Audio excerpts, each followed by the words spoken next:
দিন বা মন্দিরে মাকে শয়ন দিচ্ছে, হঠাৎ সেই শূন্য রূপাকে উদ্দেশ্য করে বলে উঠল গদাধর, আমাকে তোর কাছে শুতে বলছিস? আচ্ছা, শুচ্ছি তোর বুকের কাছে।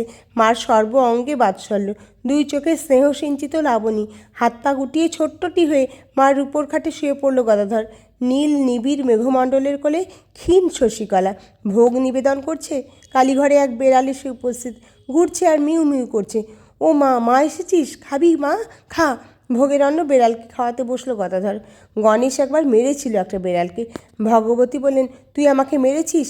আমার সর্ব অঙ্গে যন্ত্রণা। সে কি কথা, গণেশ তো হতবুদ্ধি, মাকে সে মারবে? এই দেখ, তোর মারের দাগ আমার গায়ে ফুটে রয়েছে। লজ্জায় অনুশোচনায় মাটির সঙ্গে মিশে গেল গণেশ।